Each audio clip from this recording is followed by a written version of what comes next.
Hey everyone, Jedi Mike here. We're back with another video today with my boy Jay King. We're here to talk about Season 3, Episode 4 of...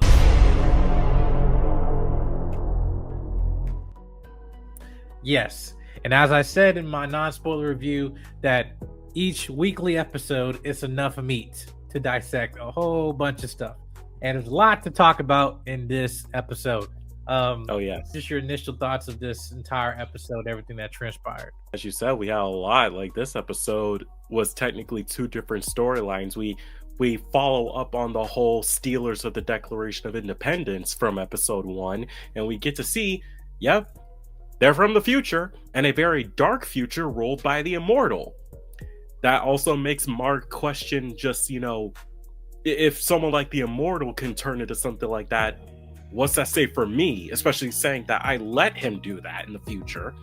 And then the other half of the story, hitting a new point when it comes to the Alan the Alien Nolan story with the return of someone else we haven't seen since season 1.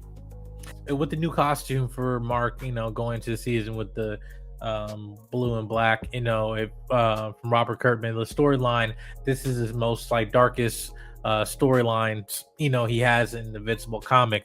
Not saying there won't be any other darker storylines down the line, but this is it's like a dark period. It's the beginning of that dark turn for those more mature storylines. Yeah. A lot of mature things happen here, in this episode, by the way. Mark heading into the future, again, getting pulled in the situation. This dude cannot catch a break. And it gets deeper and deeper each episode. I'm just telling you, from the rest of the season, it does not get any better. But even then, in the balance of that, they also have some happy moments too, to even out, the traumatic thing that he had to do. Like, he had to go kill the Immortal, because the Immortal's like, please spare me, please, I want you to kill me, right? Because you did this to me and you need to pay for your actions. And I will just say that theme of paying for your actions, whether either intentionally or accidentally or whatever, Mark is paying for this season. I'll just let you know. And that theme is continually about the consequences of your actions, right? And then by doing that, it's also messing with your psyche. Like, hey, am I a good person? Am I, did this person needed to die, right? Which goes back to the conversation that Oliver had with him in episode 3, right? And it kind of just seems just how he's able to process all that. Like, listen, I'm being a hero, but at the same time, I just killed somebody. I just can't gloss over that, which is something I wish another comic book property would have done years ago, with one movie when he had to actually snap a character's neck and deal with the ramifications of that. There's a different side to it. Same action, same, whatever, but the way you write it and execute it shows how balanced, again, you are in terms of how you're actually treating these characters justice, no pun intended. But those themes are there showing how you balance those emotional tones so way that as an audience member, you're not feeling exhausted in this. But and even small moments too, you see just relationship wise, the episode starts off with Rex, I forgot the girl's name that shrinks, Shrinking Ray. Yeah, Shrinking Ray. And they go out with groceries and stuff, and you see that type of relationship building. But she coming from listen, yeah, I just want to make dinner for the team and everything. But then Rex is still being Rex and hey, well, we can call it takeout. What we gotta do, whatever, go with the flow, whatever. And it's this is the part of growing up. And then you see that again, maturity in Rex. He's all right, I'll go get the eggs and all that stuff, even though he has his own way of doing that, going about it. But you've seen that influence of him going to be a better person too. But also for Shrinking Ray, just trying to have, just be a functioning adult, take shortcuts and stuff like that. And those small moments make this show. Again, having Eve and Mark go on their first date again, but in Italy and all that stuff, right? But then to get interrupted again because of their lifestyle, just all right, there's that portal right next to me. Yeah, I wish it wasn't, but yes, it is. I think this is why it's really good that now we have the opportunity for Mark to have a relationship with someone like Eve, someone who understands it. Because it's like with Amber, even though she found out who he was, there was still a lot of restrictions and things he probably didn't want to talk about. But with Eve, he's been able to talk about stuff with her for a while, since the beginning of the show. So now that they can fully embrace who they are while still having these conversations. And again, as you said, she's been around this block. While she didn't necessarily go through what he went through, she 100% understands that something like that, like going to the future and seeing someone who is your ally or friend take a dark turn and even say that part of it is your fault. It's like, no, she gets that. So she's being the support that they're both being support for each other, that each other needs right now as they progress into becoming adults. They're both still 19 years old, but it's like, again, they're adults. They're basically adults now, and they're now navigating the scary world of both adulthood and adult superhero life together. But I think just having the moment to deal with it after coming back from all that, and also the moment to be like, no, this isn't gonna mess up our date. Let's go enjoy ourselves, fly around to wherever the world we want to be and just be what we want to be, and that's together. Perfect. That's really good. And I like characters. Characters can suffer and go through all the shit that they need to, but it's like, it's okay for them to have those moments where they can, be normal, or whatever case of normal they got. Right. And not only that, is just, again, when the music was playing with that scene, it was giving Spider-Verse, with Miles and Gwen swinging, in New York. But just like, again, he being free, it's kind of sense of freedom, relief with that, and everything. And as they, bond and go back to his place and everything like that, it's still just seeing that they have beautiful chemistry. It doesn't seem forced. And I even said this in my review, like, the fact of maturity of, like, okay, well, the Amber situation was like, not that, regardless of what people believe that she's a bad character or anything like that, is that she just is a woman that's just not part of his world, and it's just like he's not part of her world, right? And it's not really a flaw on the individual, just the reality of the situation sometimes, right? Same thing of people going two different paths. It doesn't have to be one person did this, another person was the victim, or vice versa. It's just, hey, we're just going two different paths. This ain't working out, but we still have love and care and respect for each other. But yet, when you find that person to have that world, collides and everything, then it can be a beautiful thing, like you saw in this episode. But yeah, bring back the narrator into it. You think the episode's over, and he had a quick shot of the credit, like, okay, all right, we're done. And then the credit come back, like, all right. Also, meanwhile, in space, right. We got the narrator from the Alan the Alien episode last season coming back. He's like, let's move away from Mark and E for right now and go back to what Alan and Nolan are dealing with. Then finally continue and hit a new point in that story. Right. And listen, I keep saying I love Alan the Alien, much as he could have been easily just a weak comedic character. Is like, it can be what the character is supposed to be in this show, or how he fits on a surface level. You think, all right, I'm gonna get annoyed by him, whatever. Like, no. He's, yes, I care about Nolan, even though he's a mass murderer and stuff. But I know he's changed. I met his son. Well, Viltrumite doesn't have friends or something like that. Well, you saved me. You did this and helped your sons, both your sons, and stuff like that.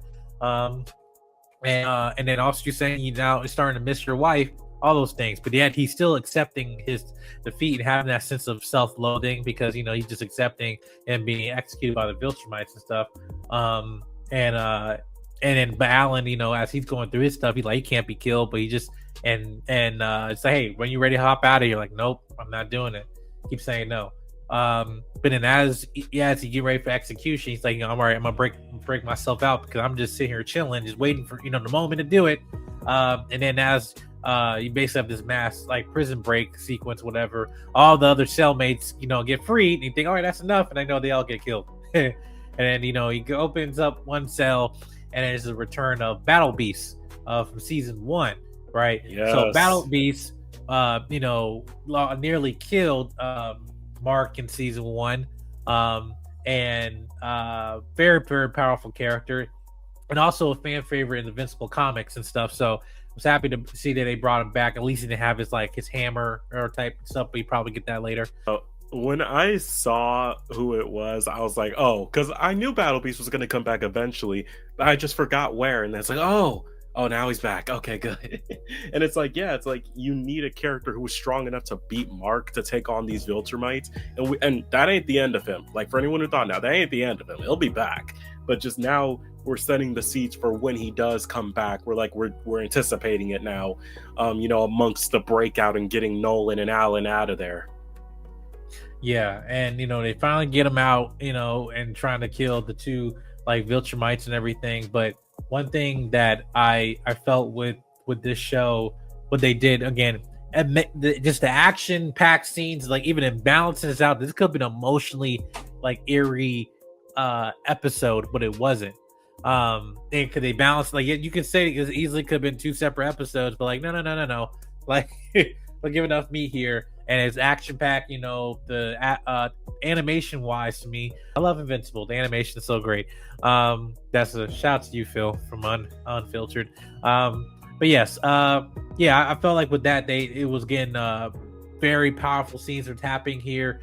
But then having Battle Beast to jump in and have his way of knowing his strength of a full-on Viltrumite, not just against Mark, him, year one of his career and stuff like that, and they finally break out, but you see Battle Beast and that one Viltrumite still fight, and eventually he'll kill him. But but then we get the moment of like with Alan and Nolan, coming together. It basically almost looks like anime fighting too. There was kind of fire in this, but he basically revealed the secret that there's only 50 pure-blooded Viltrumites, and which that was, again, if you read the comics, is that verbatim what it was, is that they're acting like they're a big superior race of people, but no, what they did was they eliminated their population to minimum, right, to a quarter, like percent fraction of the population of them, just so the strongest will prevail. But at the same time, they went and then try to go to these different planets as a whole, but they're stretching themselves too thin. So that, which is why where Be More Rich just assigning one person to go to a planet and conquer it. But now at this point, there've been several Viltrumites that have been killed and not coming back. They have been killed. So there's still the handful of them that come later in the future, possibly this season. We don't know. I do know, but you just have to wait and see. But yeah, and so that it's saying we can find a way to finally defeat them, and in a coalition of planets and stuff like that. I mean, I know kind of where that I remember slightly where that's all going, because again, yeah, the Viltrumites, there's not a lot of them left, and it's like that makes them weak, but that also exposes one thing that they will want, which we'll eventually see probably next season or the season after, I guess we'll see. But that does also expose, like, it exposes their weakness, but it also exposes a want that they have that will, again, for those who know,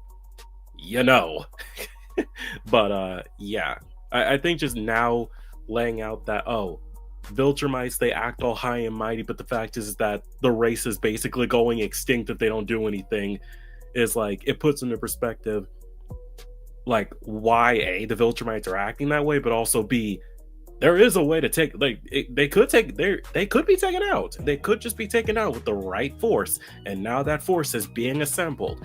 We got Alan, we got Nolan, we got, well, I guess Battle Beast 2, Mark, the secret Viltrumite that Alan met last season, and it's just going to keep building. It's going to keep building until we got a good fighting force to finally take on the Viltrumites that we have seen and that we have yet to see. Yeah, and after that whole sequence kind of ended, we go back to Mark and and Eve, and stuff, and find out the mom is probably was there here, like, hey Mark, you home? I was like, yeah, I'm asleep, mom, and stuff, right? Again, it's just nice kind of giving those awkward moments and stuff like that, because it makes the show human. Yes. And not still just, it just makes the show human to have those small moments and stuff like that. But as we're picking up from the previous episode, that the drone that was spying on him, he's just going straight to the Pentagon and like, hey, listen, because you do this, it's like, you costing taxpayers millions of dollars Yeah. for you coming here, you know, and Well, stuff like. he didn't immediately go to the Pentagon. He first went to, I guess, the now reassembled Teen and asked Robot, and he's like, "Look, you damaged it, so I can't tell who sent it. The only thing I know is that it was made on Earth and very sophisticated, but that's all I know." Then he went to the Pentagon, and Cecil's like, "Yeah, we didn't send this," but he does reveal later after Mark's gone, it's like, "Oh no, we are spying on him, but that we're not using this to spy on him. Someone else is also spying on him." Yeah, and I feel like their relationship is at a rift like this season, but I feel like at the end of this season gonna come around where it's like, all right, you and I, we come to our senses. Everything we've gone through is like, hey, listen, you ready to work together again? All right, cool. But just let you know, I was right. But like, hey, you might not trust me, but I'm still gonna do my thing. Regardless, Cecil's gonna rub it in his face. He's like, guess I was right, kid. Right, exactly. So yeah, I felt again this was a good episode. Definitely again keeping the momentum of this season and stuff like that. I'm looking forward to you guys. I'm looking for you guys' reaction to the next episode 5, which will come out on Thursday of the following week.